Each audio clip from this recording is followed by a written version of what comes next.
لا علم لنا إلا ما علمتنا إنك أنت العليم الحكيم ولا حول ولا قوة إلا بالله العظيم. قال المصنف رحمه الله تعالى ونفعنا بعلومه في الدارين آمين. بسم الله الرحمن الرحيم. وإرادتك الأسباب dan kehendaki oleh engkau oleh kebuatanต้องการ asbab akan asbab engkauนี่ก็บอกว่าต้องการจะtajdidนี่เป็นมากอมนึงก็คือมากอมที่ไม่ต้องทำซาบับมุ่งแต่ต้องอามาอิบาดัตอย่างเดียวเราไม่สนใจเรื่องดุนยาเรื่องโลกเรื่องเมียได้ไม่ค่อยสนใจเลย เอาที่ต้องการจะมุ่งไปtajdidทำอิบาดัตฝึกตัวเป็นบางคนก็อยากเป็นตัวหม้อมั่งเป็นตัวอาลีมั่งเรียกว่าต้องการอาการัดได้ก็แล้วแต่ว่าไม่คิดจะทำมานแลนก็ว่าบางที่ไอ้ตัวนั้นถ้าได้รูปนองเป็นสิ่งที่ดีนะแต่ถ้าเจาะลึกๆมันยังนับสู้สอนดูเพราะบางที่ทำมานแล้วมันเหนื่อยทำมานเหนื่อยถึงเราไม่อยากจะทำสิอันนั้นก็อยากนับสู้กาแฟนับสู้กาแฟเพราะว่าเราต้องการฝึกตัวทำอามาอิบาดัตต้องการในคนข้าวมาให้เราต้องการเครียดต้องการเจอเสียงและต้องการจะเป็นวาลีได้พวกนี้นั่นคือตัวนับสู้ที่มันสอนอยู่ wa iradatuka la dan kehendaki engkau an asbab akan asbab และการต้องการจะทำอัสบาบก็คืออยู่ในตำแหน่งอัสบาบก็เป็นตำแหน่งนึงเหมือนกันตำแหน่งของอัสบาบก็คือต้องการจะเขาเรียกว่าอัสบาบคือทำนู่นทำนี่ก็ต้องอย่างซาบับนะมันเราจะได้ริกีมากก็ต้องออกไปหาเรื่องต้องการจะอยู่กับสังคมอยู่กันแต่ในขณะที่อัลเลาะห์ตะอาลาให้เราพลิกตัวไปตามอามาอิบาดัตแต่เราต้องการจะมาอยู่ในตำแหน่งของอัสบาบคือตำแหน่งที่สังคมก็อยู่กันอยู่ตอนนี้อายิตะซับบุบะตัฟซีรมานะอัสบาบตัวนี้คืออัตตะซับบุบะต้องการจะอยู่ในตำแหน่งแต่เป็นซาบับตำแหน่งซาบับนี่เราเป็นตรงนี้นะตะซับบุบะคือบวชซาบับวันอิกติซาบาดานมาอุสอกันต้องการจะอยู่ในตำแหน่งที่ว่าตะซับบุบะยันบวชซาบับต้องการจะทำซาบับวันอิกติซาบาดานมาอุสอกันซาบับเพื่อพยายามในเรื่องซาบับมาอาอิกามะติลลาฮิอียะกะต้องการจะลงมาทำห้านบางที่นางตาริกีอยู่ริกีอัลเลาะห์ตะอาลาให้แล้วแต่บางที่เราอยากจะได้สิ่งนั้นอยากจะได้สิ่งนี้ซะว่ามันได้บอกว่าได้ริกีได้กลองแต่ว่าที่เอาเป็นคนนี่มันอยากได้เบียร์กรซื้อรถจักรซื้อทำบ้านตักหลังอยากจะไปโน่นไปนี่แต่บางทีอาจจะไม่ถึงเวลาแต่เรื่องริกีมันกลองก็เลยอยากจะไปทำม่านซื้อรถตักคันเลยสร้างบ้านตักหลังอยากจะทำโน่นทำนี่ตามที่สะดวกเลยก็เลยลงมาทำซาบับมาอาอิกามะติลลาฮิอียะกะซะตอมันดีรีoleh Allah Taala พร้อมกับ Allah Taala อิกามะฮ์ Allah Taala วางตั้งอียะกะakan di kau Allah วางตั้งตานะฟิตtajdid yani fi maqam tajdid Allah วางอยู่ในมากอมของการtajdidนั่นคือsunyi daripada buat sabab ไม่ต้องทำซาบับ ไม่ต้องทำซาบับแต่ริกีนั้นจะเข้ามาbi ay yassarahu lakan quwwatan นี่ตัสวีดมะนอมากอมtajdid bi ay yassara dengan bahwa memudahkan ya Allah โดยการที่อัลเลาะห์ตะอาลาให้ความสะดวกlaka bagi engkau an quta akan qut นี่คือมากันนั้นยังมายังอาหารที่เป็นอาหารหลักอาหารที่ว่าทำให้ร่างกายแข็งแรงนี่อัลเลาะห์ตะอาลาให้ความสะดวกบ่ตัฟซีรในความสะดวกตรงนี้ยันนี่อัลาวัดหินกีฟายะติบุญต่างที่พอเพียงแต่ละวันนั่นคือเราร่างกายของเราริกีของเรามันคล่อง อาหารที่ว่าจำเป็นกับเราก็คล่องไม่ได้ลำบากอะไร min haitsu la yahtasibu daripada sekira haitsu makaniyah rezekiของเรามันกลองmin haitsu yakni daripada tempat la tahsasibu yang tidak engkau sungkaจากสถานที่ที่เราไม่คิดมาเราอยู่ๆก็เราไปตรงนั้นไปตรงนี้เราไม่ได้คิดว่าจะได้rezeki แต่ฤทธิ์ขีมันกลับได้ฤทธิ์ขีมันกลับมาหาเราเราไม่เรื่องที่การจำนวนที่เราจะได้รับถ้าเราจำนวนไม่ได้อันนี้มินให้สู่มินให้สู่มาการนี้จากสถานที่เราไม่ได้คิดว่าจะได้รับฤทธิ์ขีอันนั้นคือตัดวิทย์มาเนาะของตัดจริตคนที่อยู่ในตำแหน่งตัดจริตก็คือไม่ต้องทำสาบับฤทธิ์ขีจะมาในก็ยานในสภาพการที่เราคิดไม่ออกมาก่อนเดือนจากสถานที่ที่เราไม่คิดว่าฤทธิ์ขีจะมาในวันต่างนี่แต่แรกๆก็ฤทธิ์ขีเอาเราได้ Waya ala nasaka dan menjadi ia Allah Ta'ala nasaka akan diri engkau atapti yassaran jadi bi an ja'ala dengan bahwa menjadi Allah nasaka akan diri engkau โดยการที่อัลเลาะห์ตะอาลาสั่งให้นัฟซูหรือตัวของตานั้นมุตมาอินนะตันyani yang tatap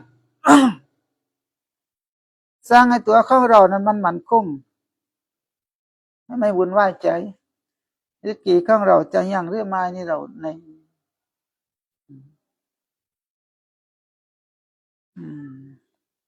อัลเลาะห์สั่งให้ตัวของตานมั่นคงอินดาตะอัสซุริฮิKetiga terusutnya usutคู่ตีนในขณะที่อาหารการกินของเรามันอุซูก็ว่าอุซูตรงนี้อาจจะไม่มีอาหาร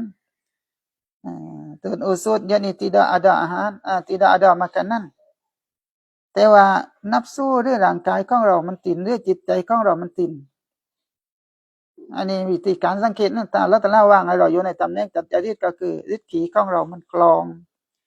ตาฤทธิ์ขีของเรามันคลองและหัวใจของเราไม่บุญไหวนั้นเราอยู่ในตำแหน่งตัดจริตแต่ถ้าว่าเราอยากจะปลีกตัวตาอามาอิบาดัตไม่เอาเลยดุนยาเราตุ่มและซาบับแต่ประมาณเบี้ยนี่เนี่ยแต่ว่าซานไม่มีในตีเก็บเรื่องในเพลงนั่นสมัยก่อนนี่จะก็ใส่สวยเพลงนะใส่หมอดินเก็บกันไว้พอเรือไม่มีเบี้ยในป่าในหัวใจเรามันทราบว่ามันติดขังวุ่นเรื่องถ้าเราเจ็บไข้ได้ป่วยขึ้นมาถ้าเราไม่ได้กินยาเรื่องไม่ได้ไปหาหมอนี่มันกังวลเลยนั่นแสดงว่าใจของเรามันไม่ตินแต่นี่ว่าใจของเขาตินในขณะที่เติดอุซูดยานี่กติดาอันอาดามากันนั้นเลยลามุตาอัลลิกาตันเลยลาเขานี่พกพันอยู่ว่าใจของเขาเนี่ยยานี่เบิดกันตรงอุลิหาตีนะเรื่องเบิดพันตรงอุลิสานังเขานี่จะพกพันหรือเป็นผู้ที่ยึดมั่นอยู่บีเมาลาฮา dengan penghulu mereka itu penghulunya penghulu ของนับสิกานจะพกพันหรือยึดมั่นด้วยนายของฐานนายของตัวของฐานจะนี่ว่าหัวละยึดมั่นกับอัลลอฮ์แต่เราไม่ได้ยึดมั่นกับซาบับรวมนอกในทางว่าฤทธิ์ขีเรายั่งหรือว่าสาเหตุที่จะทำให้ฤทธิ์ขีมันยั่งเราก็จะสบายใจแต่นี่มันไม่มีซาบับดังกล่าวซาบับดังกล่าวก็ไม่มีแต่มันโอโซอยู่เรื่องซาบับแต่ว่าใจก็ตินว่าใจก็ตินก็อยู่กับอัลลอฮ์ตะอาลาวาดุมตาอัลันอิสติงอลีดานการอังเก่าและฐานก็ประจำอยู่อาลันอิสติงอลีอาทัสเบิดมีบ้างอาหารไม่แต่ว่าใจก็ตินอยู่กับอัลลอฮ์ตะอาลาว่าใจและในขณะที่สภาพการของฐานอยู่ประจำอยู่บนการอิสติฮอนคือยุงไฟสนใจอยู่บิวาซออิฟินอิบาดะตีdengan wasifaนี่คืออามัยที่เราทำเป็นประจำอามัยที่เราทำเป็นประจำอิดาฟัตลินบายานเราประจำอยู่ด้วยยันนี่กวายิปันอิบาดัตสิ่งที่วายิบจากอิบาดัตหรืออามัยอิบาดัตยังก็ยังเบิดกันแล้วอามัยที่เราทำเป็นประจำเรื่องมายังก็เราไม่ติงเรื่องเรียนที่เราเคยเรียนในประจำก็เราไม่วุ่นวายใจเราไม่ติงเราจำอยู่กับอิบาดัตที่เราทำในขณะที่ฤทธิ์ขีก็ไม่มีแต่ว่าไม่ได้วุ่นวายใจ ไอ้ไรที่เราเคยทำเป็นประจำหรือทำเป็นอาดัตเอาเราเคยไปมายังไปมัสยิดแล้วว่าบางคนนี่พอริกีไม่คลองนี่ลืมออกไป5 ริกีออกไป5 ริกีถึงอย่างมายังพอไป5 ริกีเอามายังจะมาก็ไม่ได้ทำเลยเรียนแต่เคยเรียนเป็นประจำก็ไม่ได้เรียนเลยแต่ถ้าเป็นเช่นนั้นแสดงว่าคนที่อยู่ในมากรรมตัจริตในข้องพวกนี้ก็จะตินแต่ถ้าว่าเราไม่ตินนั่นเราบอกว่าเราอยากจะตาอามาอิบาดัตอยากจะเรียนแต่เราไม่ตินว่าใจไม่ตินนั่นเราอยู่ในมากรรมอัสบาบแต่ว่าแรกนะว่าระดับเรานี่ต้องอยู่ในมากรรมอัสบาบเราจะเราอยากได้นู่นเราอยากได้นี่แต่เพียงแต่เราพยายามฟื้นแค่นั้นเอง พยายามฝึกตัวพยายามฟื้นในเรื่องของการตั้งอิบาดัตให้มากๆเรื่องริกีก็เราลดให้หน่อยลดให้หน่อยลงแต่ว่าพอมาริกีว่าใจเราจะวุ่นวายนี่บางทีเราผู้คนมาเราแบบนี้ว่าใจของเราจะมีความหวังน่าจะมีริกีมั่งลองไปเช็คเลยนะอันนี้มุสลิมบอกมาตั้งแต่แรกๆนั่นแหละว่าผู้คนจะยังเรื่องของคนที่ตั้งอิบาดัตกับอัลลอฮ์และก็คนระดับอาริฟินคนระดับอาริฟินเขาอยู่แบบนี้และคนที่ว่าเขาอยู่ในซาบับรูปนอกเขาอยู่กันแบบนี้อันนี้ตรงนี้ก็ว่าถ้าว่าตานต้องการจะตัดจริตในขณะที่ละว่างในตำแหน่งซาบับในตรงนั้นคือมีนับสู้สอนอยู่และถ้าว่าตานต้องการจะก็บอกว่าตานต้องการจะไปทำซาบับลาวในขณะที่อัลลอฮฺตะอาลาว่างให้ตานอยู่ในตำแหน่งตัดจริตนั่นก็ว่าอินคีตาตุนคอบายกับอิรอดะตุกะอัลลอฮ์ว่างให้ตานอยู่ในตำแหน่งตัดจริตก็คืออย่างริดขีนี่เราสินเราไม่วุ่นวายใจว่าใจเรายึดมันกับอัลลอฮ์ไม่ว่าจะยังซาบับหรือไม่ซาบับแต่เราต้องการจะลงต้องการจะตุรุนอาดินชิมมาตินอาลียติอ่านไม่ถูก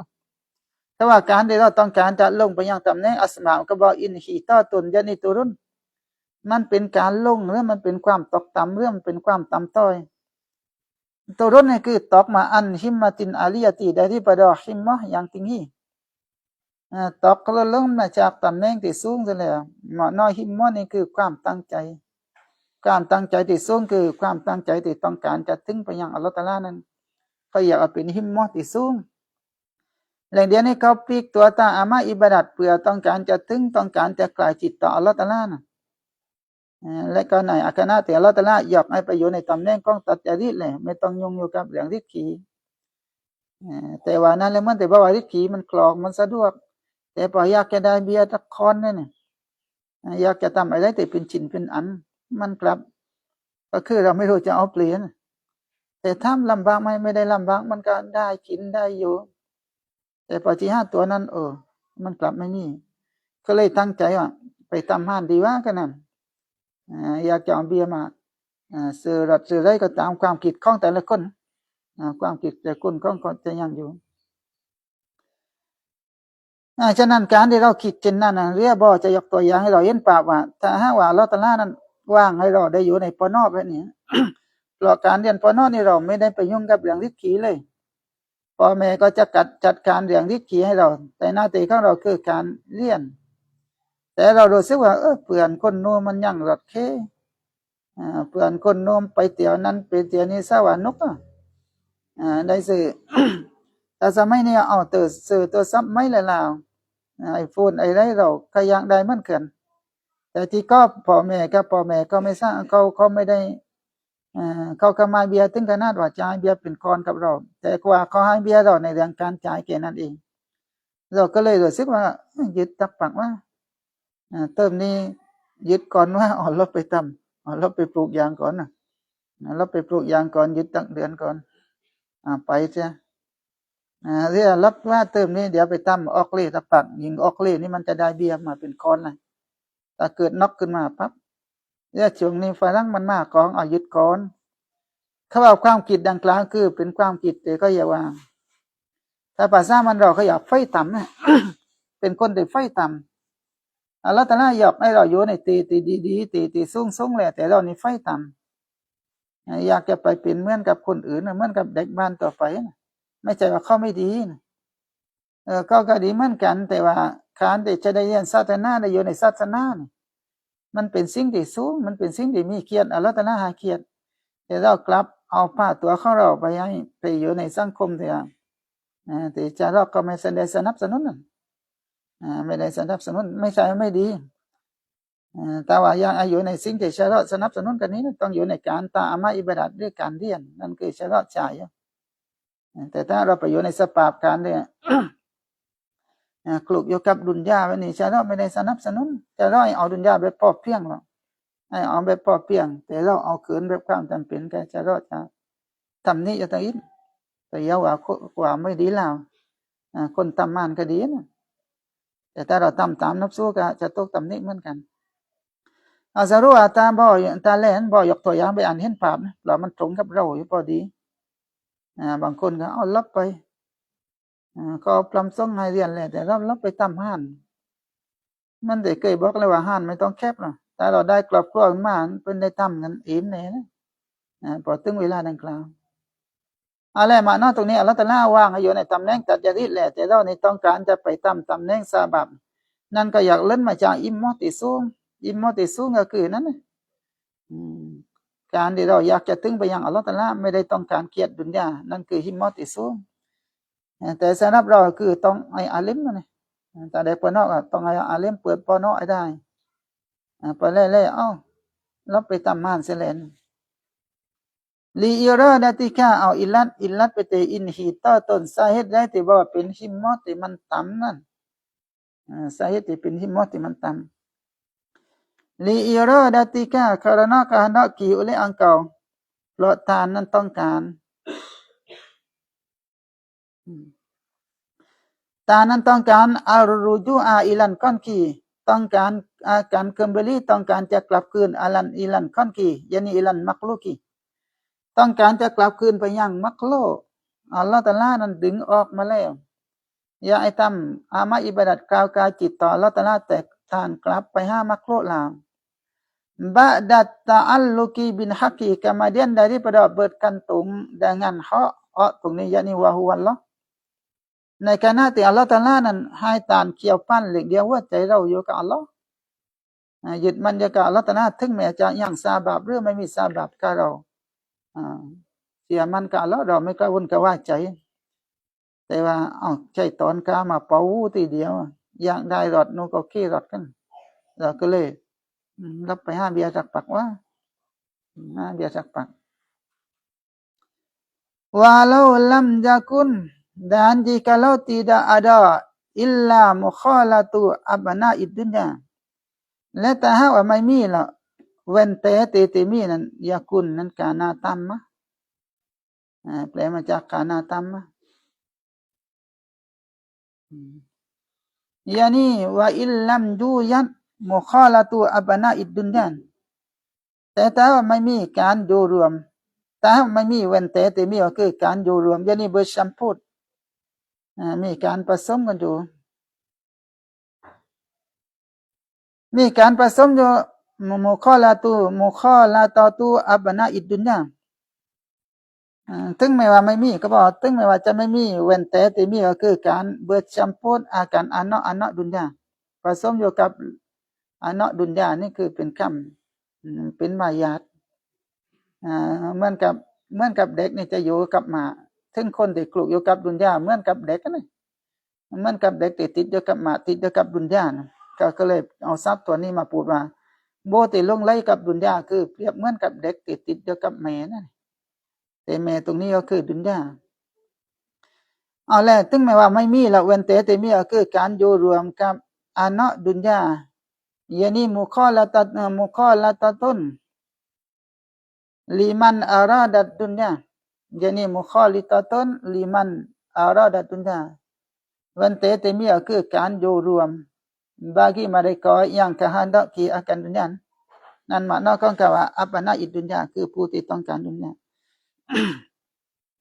ฟีมาฮุมฟีฮิpada barang ta'lut mukhalatun แต่เขาผสมอยู่รวมกับอานะดุนยา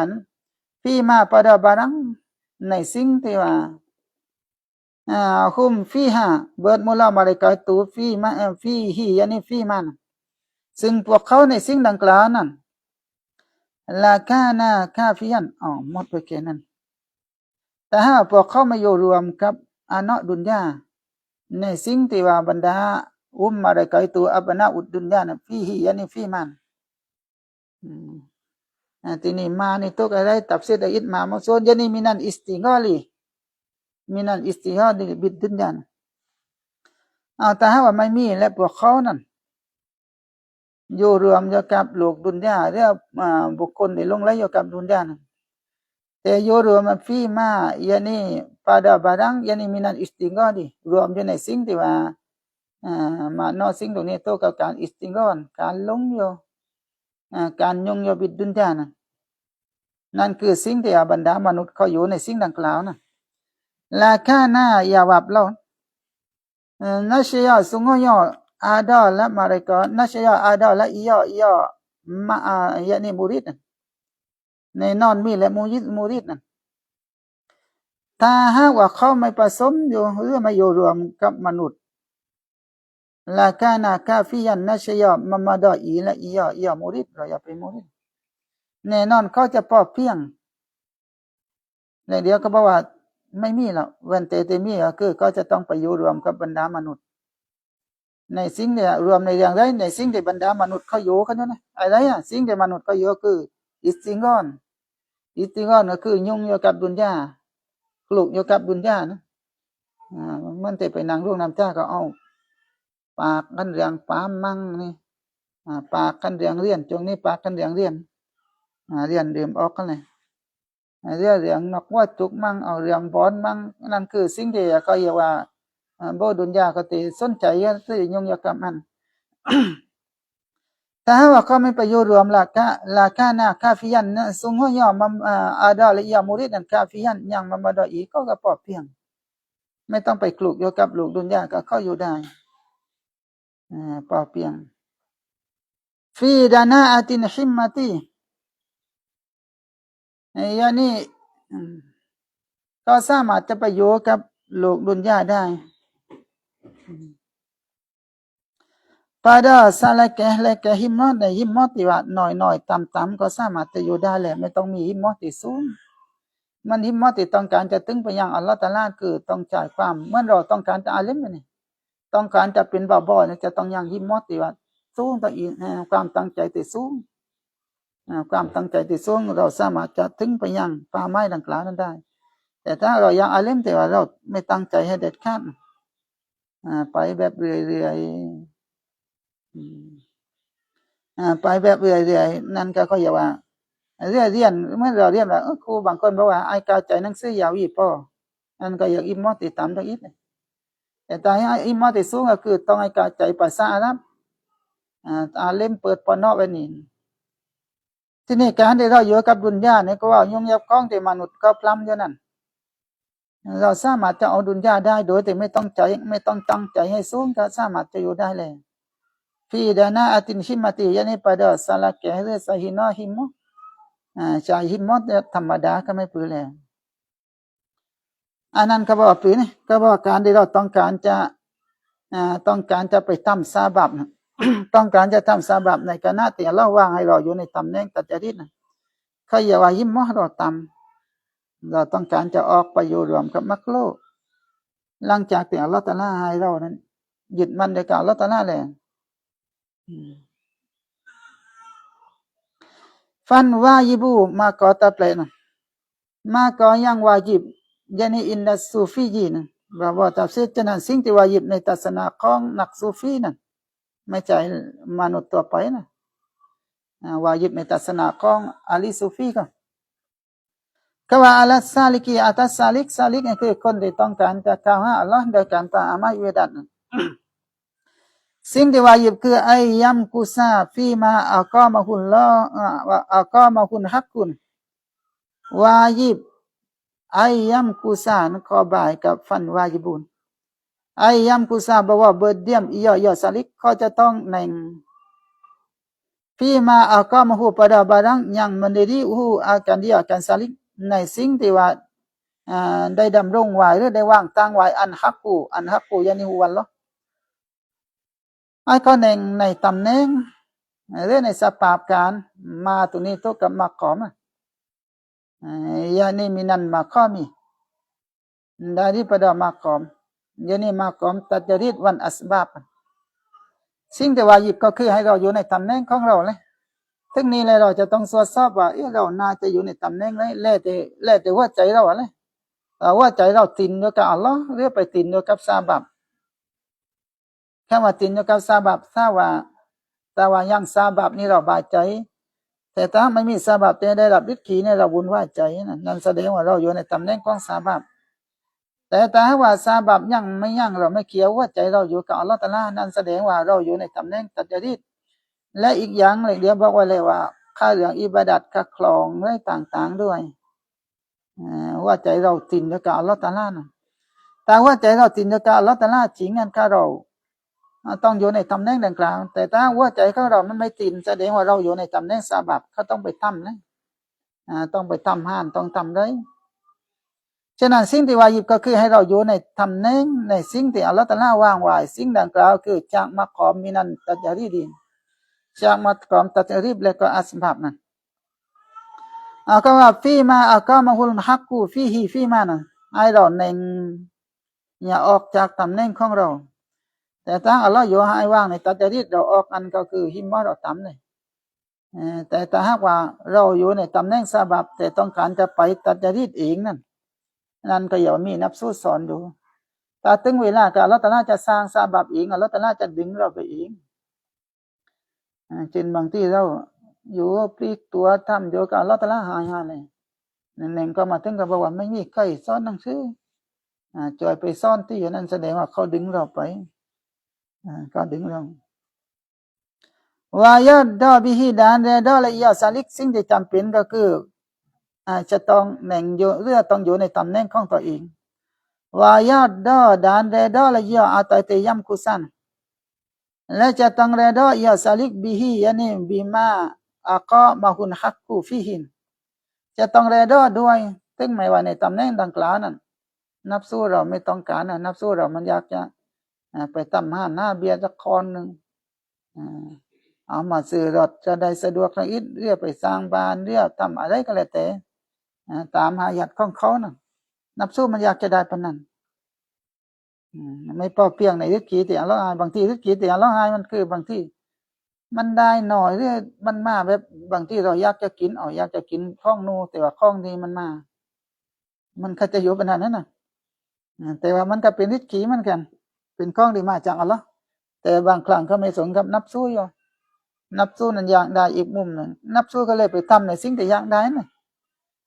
แต่ว่านี่เขาเรดอสิ่งที่วาญิบมันคือจะต้องเรดอซึ่งแม้เราจะจอบไม่จอบในสิ่งต่างๆก็เลยแต่ให้วาญิบบนเราสิ่งที่วาญิบบนเราคือใครอยู่ในตำแหน่งไหนกายอยู่ในตำแหน่งนั้นอย่าป้าตัวเองออกมา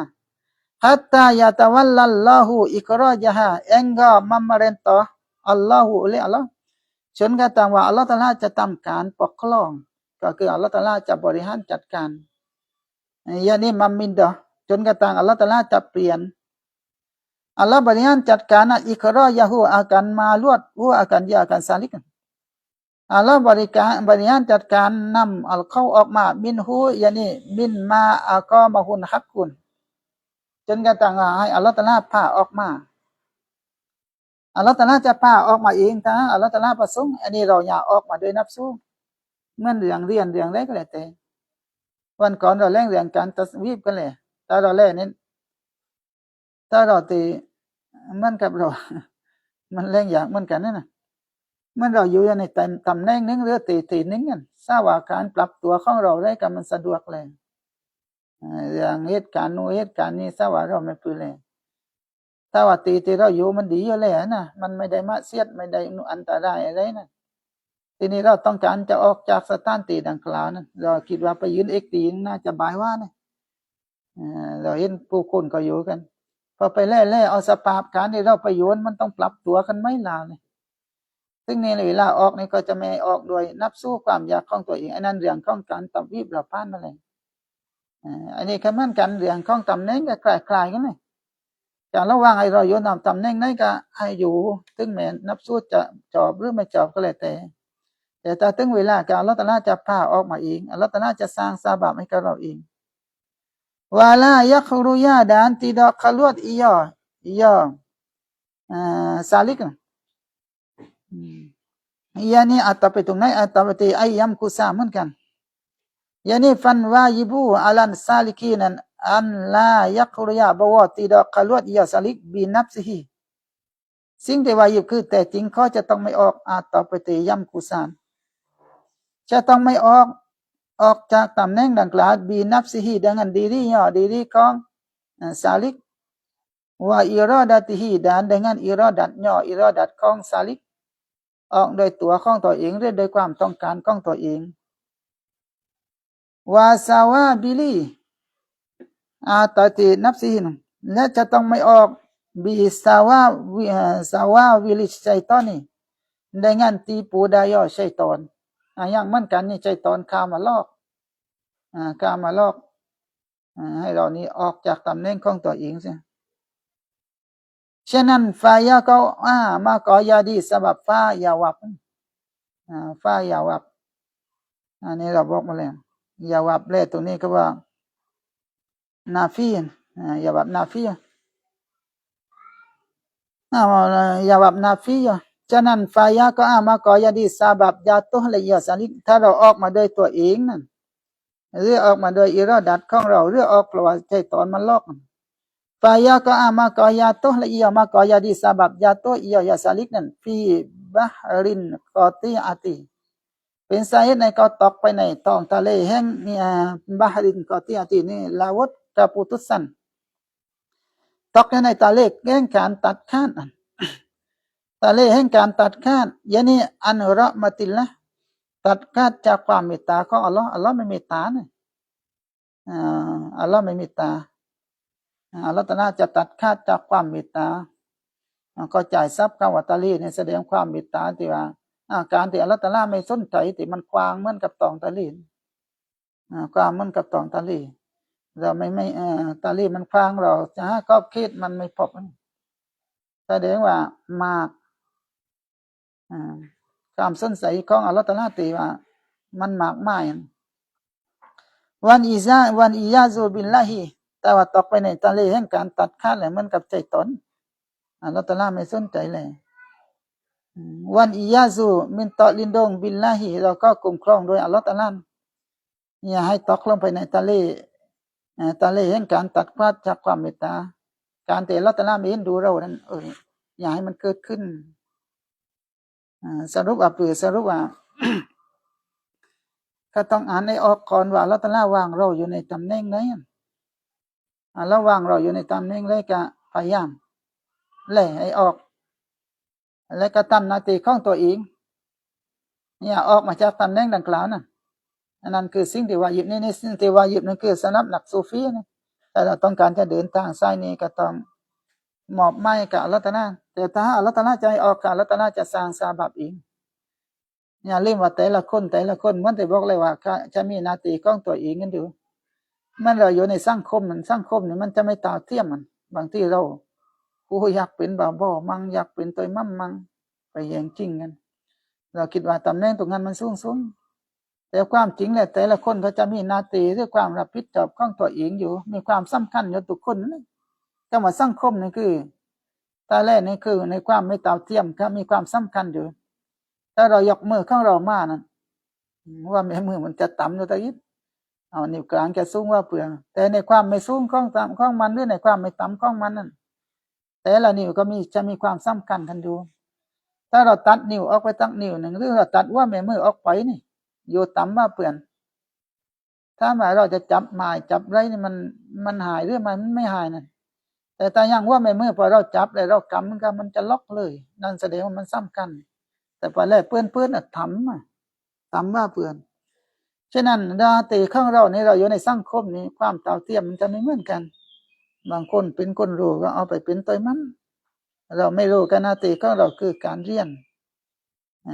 หน้าที่บอกว่าที่เคยยกตัวอย่างว่าเราอยากคิดว่าเราเป็นคนควาดขยะน่ะเป็นคนควาดขยะแหละทราบว่ามันต่ำต้อยต่ำแต่สิ่งซอกกับหลอกอันนี้โยกับสิ่งซอกกับหลอกแต่เราแลกเพื่อนนั่นแต่ว่าถ้าเรามองเช่นนั้นว่ามันเป็นสิ่งซอกกับหลอกหรือต่ำต้อยเราว่าเราไม่ทำเลย แล้วก็เลยปล่อยขั้นกายะมันเต็มเมืองหมดนี่ซึ่งพอกายะเต็มเมืองมันจะเกิดอะไรขึ้นบางพวกเจอเรื่องอะไรต่างๆความเสียหายมันจะเกิดขึ้นในบ้านเมืองก็จะซอกกับหลอกผู้คนผ่านไปผ่านมาเขาจะตำหนิว่าใส่ไม่กวาดขยะนาตีกวาดขยะเราก็มีความผิดแล้วเนี่ยเราติงนาตีไม่ว่าความผิดในเรื่องสังคมอะไรก็แล้วแต่เพื่อก็จะเอาตัวกับเราฉะนั้นนี่คือเหมือนกันนาตีของเราไม่ว่าเราอยู่ในจุดไหนก็ตามนาตีของเราดีเลยตามนาตีของเราดีอย่าออกมาจากตำแหน่งของเราแต่ถ้าอัลเลาะห์ตะอาลาต้องการจะเคลื่อนเราออกมาแต่อัลเลาะห์ตะอาลาจะสร้างซาบับเองมันเราอยู่ในตำแหน่งของอัสบับก็เราทำไปเลยแต่ว่าใจของเราอยู่กับอัลลอฮ์อยู่กับอัลลอฮ์ถ้าพยายามทำไปตามไปตามที่อัลเลาะห์ตะอาลาใช้นะมันเด็กก็ยกตัวอย่างว่าตั้งที่เราดูแล้วว่าต้นไม้มันตายนะต้นไม้มันตายแต่ก็ให้เราไปรดนะก็จ้างให้เราไปรดน้ำต้นไม้เราขรดนะตั้งที่เรารู้ว่าต้นไม้ตายรดน้ำมันก็ไม่เกิดเลยมันตายมันเหี่ยวหมดแล้วให้รดน้ำเอาปุ๋ยมาใส่มันก็ไม่เกิดขึ้นอันนี้เปรียบเทียบว่าการกระทำของเราบางเรื่องนั้นเรารู้อยู่ในหลักของการอิติกอดว่ามันไม่ทำให้เกิดผลได้เรื่องซาบับได้ต่างๆมันไม่ได้เกิดขึ้นตามการกระทำของเราแต่มันอยู่ที่การกระทำของอัลเลาะห์ผลสำเร็จจะเกิดขึ้นอยู่ที่อัลเลาะห์ตะอาลาแต่ว่าเราทำในสิ่งใดอัลเลาะห์ตะอาลาใช่การลดใจว่าบอกว่าไปยึดรดน้ำต้นไม้กับต้องไปอะไรมันใส่หน้าอุมาตมาอยู่แกนั่นแกบอกว่าถ้าอัลเลาะห์ตะอาลาไม่ให้เวียนไปตลอดแกก็จะไม่เวียนเลยแต่นี่อัลเลาะห์ตะอาลาจ่าย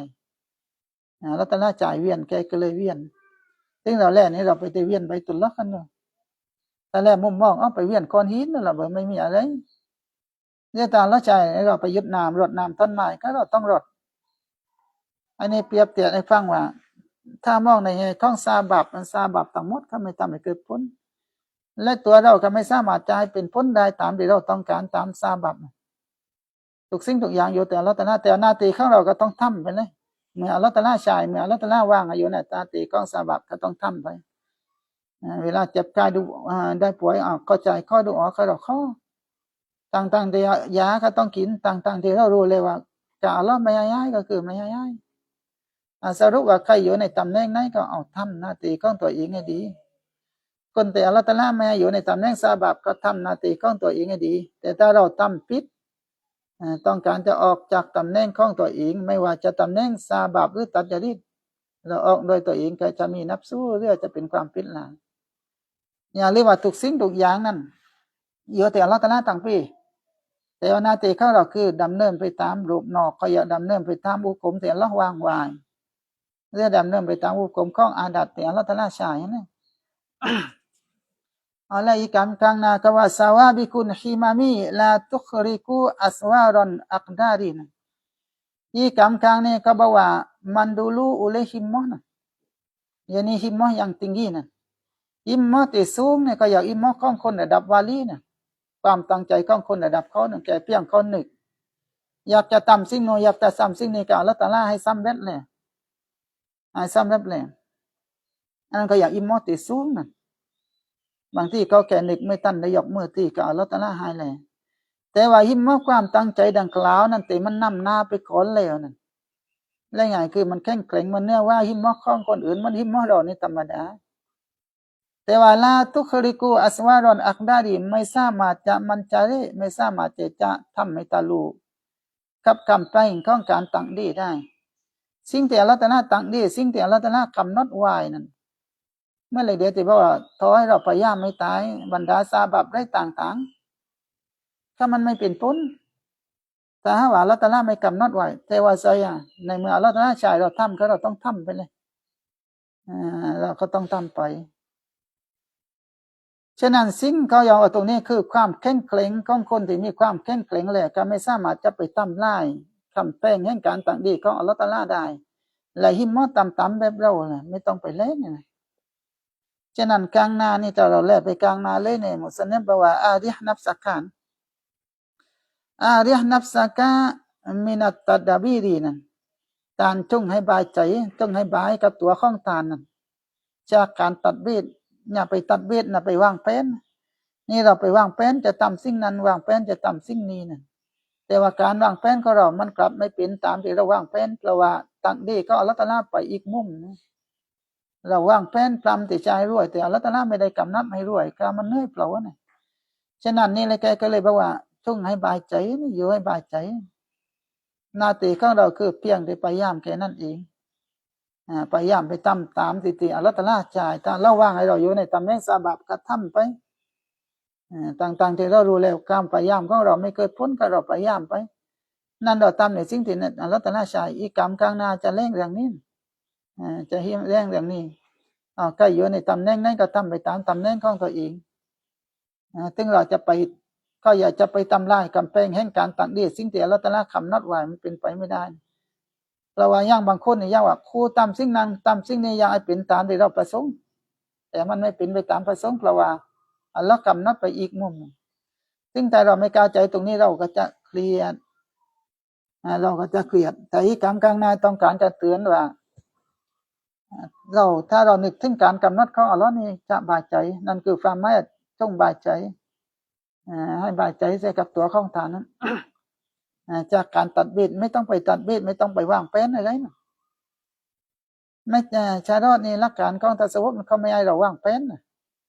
คือการวางแผนที่ทำให้เราเหนื่อยนั่นเขาจะห้ามนะแต่ถ้าเราวางแผนที่ว่าเล็กๆน้อยๆหรือให้ความสะดวกกับเราเนี่ยไอ้นั้นไม่ปรีนะกินเราวางแผนเราอยากจะไปมักกะวันนี้ก็เลยทำห้านทำเปลือห้านของเราที่มันจะให้ได้ฤทธิ์ขี่มากก็เราวางแผนแต่การวางแผนของเราไม่ได้ทำให้เราเครียดเราปล่อยว่างกับอัลเลาะห์การวางแผนไม่อันไม่ปลือชาดอดไม่ได้ทำนี่แต่ถ้าว่างแผนอยากจะให้รวยหล่อนกว่าไว้นี่ต้องทำห้านต้องไปกู้ยืมมาต้องให้ได้ตามที่เราประสงค์ว่างแผนแบบไม่ปล่อยว่างนะไอ้นั่นก็ชาดอดทำนี่แต่ถ้าว่าเราว่างแผนเพื่อให้สะดวกในการดำเนินจิตตื่นเช้าขึ้นมาจิตไปเนี่ยเดี๋ยวไปกรุงเทพต้องตื่นตีแต่ใดว่าต้องออกเดินทางป่าไหนเราจะมาป่าใดนั้นเราวางแผนเลยแต่ในการวางแผนของเราก็เรารู้เลยว่าทุกสิ่งทุกอย่างนั้นอัลเลาะห์ตะอาลากำหนดไว้แล้วแต่เราก็วางแผนเพื่อให้ความสะดวกในการเดินทางของเราถ้าไม่อันก็ไม่ปลือก็อย่าวางแผนแบบเล็กๆน้อยๆเพื่อให้ความสะดวกกับเราแต่ถ้าว่าเป็นการวางแผนที่ทำให้เกิดความนักหรือเกิดความเครียดหรือวางแผนแบบไม่ปล่อยอย่างไอ้นั่นจะต่ำนี่ซึ่งนี่กรรมข้างหน้าจะเลี้ยงเรื่องนี้นะเรื่องว่าการตักดีก็อัลเลาะห์ตะอาลานั้นเปรียบเหมือนกับกำแพงที่ยิ่งใหญ่นะก็ต่างว่าคนระดับวาลีก็ไม่สามารถคนระดับวาลีคือคนที่ก็มีคำระมัดแล้วนะคนที่มีกระมัดที่ข้อดูโอโนยิตัมนี้หายสำหรับเขาแต่เขาก็ไม่สามารถจะทำลายกำแพงแห่งการตักดีก็อัลเลาะห์ได้ซึ่งคนที่อ่อนแอแบบเราล่ะยิงเลี้ยไปเลยยิงเลี้ยไปฉะนั้นหน้าที่ของเราเหมือนแต่บอกแล้วว่าเราอยู่ในตำแหน่งอะไรถ้าเราอยู่ในตำแหน่งอัสบาบอัลเลาะห์ตะอาลาใช้เราพยายามก็คือเราพยายามนะแต่ว่าอย่าไปเครียดว่าต้องเป็นตามที่เราทำนะเราปลูกต้นไม้ก็เราพยายามไปเอาปุ๋ยมาใส่แต่ถ้าอัลเลาะห์ตะอาลากำหนดว่าไม่ให้ต้นไม้มันสวยให้มันตายก็เป็นสิ่งที่อัลเลาะห์ตะอาลากำหนดไปเลยติดปอนอก็มันเป็นไปตามที่อัลเลาะห์ตะอาลากำหนดเลยซึ่งนี้ถ้าเราไม่ปล่อยว่างก็เราจะเครียดนี่เลยกรรมกลางนาจะเร่งอย่างนี้นะให้เราเข้าใจด้วยว่าทุกสิ่งทุกอย่างเรากำหนดไปเลยเอาแค่นี้ก่อนนะอัลฮัมดุลิลลาฮิร็อบบิลอาลามีนอัลลอฮุมมะอัคริมนาบิลฟะลิวัลฮิสนวะอัลฮิกมะตะวะอันบิสนาลิสตายาตะลิฮะอัลลอฮุมมะอินฟะนีบิมาอัลลัมตะนีอัลิมวะซิดนะอิลมันยะฟะนิสอัลฮัมดุลิลลาฮิร็อบบิลอาลามีน